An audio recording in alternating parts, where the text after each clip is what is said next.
अब हम डिस्कस कर लेते हैं कि साइटोप्लाज्म के बाद न्यूक्लियस का क्या रोल होता है डेवलपमेंट के अंदर। अगर अगेन बात करूं तो हर न्यूक्लियस के अंदर वो कंप्लीट जीनोम या कंप्लीट इंफॉर्मेशन होती है जो कि एक ऑर्गेनिज्म की कंप्लीट डेवलपमेंट पे जो होता है वो रोल प्ले कर रही होती है। तो अब ये कैसे प्रूफ होगा कि न्यूक्लियस जो होता है उसका होना साइटोप्लाज्म के साथ साथ सेल की डेवलपमेंट या बेबी की डेवलपमेंट में इंपॉर्टेंट रोल प्ले करे। तो इसको साइंटिस्ट ने एक एक्सपेरिमेंट परफॉर्म किया और इसको हम लोग हैमरलिंग एक्सपेरिमेंट कहते हैं। उस हैमरलिंग एक्सपेरिमेंट के अंदर इन साइंटिस्ट ने जो था वो रोल ऑफ न्यूक्लियस जो था वो with the help of his experiment proof किया। उस अपने एक्सपेरिमेंट के लिए इन्होंने एक स्पीशी ली जिसका नाम था एसिटाबुलेरिया। एसिटाबुलेरिया की दो टाइप्स ली, एक थी एसिटा क्रेनुलाटा और दूसरी थी एसिटाबुलेरिया मेडिटेरेनिया।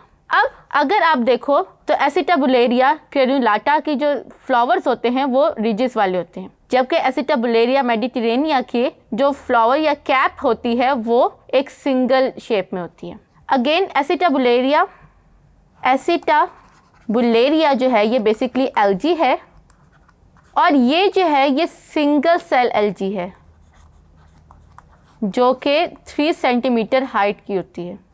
अब यहाँ पे ये चीज़ आपकी बुक में मेंशन नहीं है, इसलिए आप इस चीज़ को गौर से सुने कि एसिटाबुलेरिया चूज़ करने की रीज़न ये थी कि वो 3 सेंटीमीटर का ये जो पूरा प्लांट है इसके अंदर बेसिकली एक सेल और एक न्यूक्लियस है। तो दैट्स वाई बायोलॉजी के अंदर एक सेल की सर्टेन कैरेक्टर्स और मॉर्फोलॉजिकल फंक्शंस को स्टडी करने के लिए ये जो ऑर्गेनिज्म है एल्गी ये बहुत ज़्यादा इंपॉर्टेंट है। इसीलिए हैमरलिंग साइंटिस्ट ने क्योंकि न्यूक्लियस को स्टडी करना था सेल के अंदर, तो दैट्स वाई उसने इस ऑर्गेनिज्म को चूज़ किया। अब इसका जो क्रेनुलाटा है उसकी जो फ्लावर है उनके रीजेस हैं और जो मेडिटेरेनिया है वो एक कंप्लीट कैप है। अब इसके अंदर आप तो याद रखते हैं कि इनका जो न्यूक्लियस होता है वो इनके हाइफाई के पास होता है, यानी कि हाइफी के पास इनका जो होता है वो न्यूक्लियस प्रेजेंट है। ये जो रूट लाइक स्ट्रक्चर है उसके नीचे बेस में इनका न्यूक्लियस प्रेजेंट है। अब क्या किया उसने कि इसका जो बीच वाला रीजन था उस पे ग्राफ्ट करवा दिया आपका क्रेनुलाटा। अब क्रेनुलाटा ग्राफ्ट इस तरीके से करवाया कि इसके अंदर सिर्फ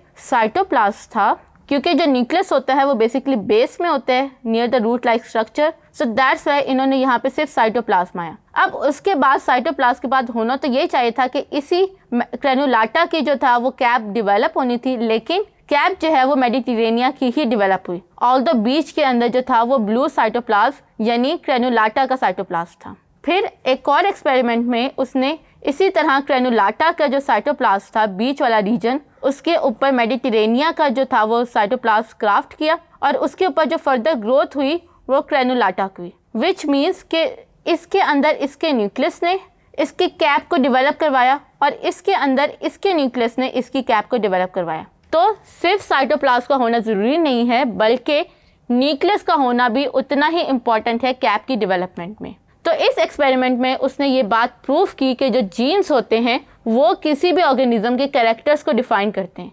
जैसे क्रेनुलाटा और मेडिटेरेनिया के अंदर उनकी कैप का कैरेक्टर उनके न्यूक्लियस ने डिफाइन किया, उनके साइटोप्लाज्म में नहीं। So by this we came to know कि साइटोप्लाज्म और न्यूक्लियस इक्वली इम्पॉर्टेंट है किसी भी ऑर्गेनिज्म की ग्रोथ और डेवलपमेंट के लिए।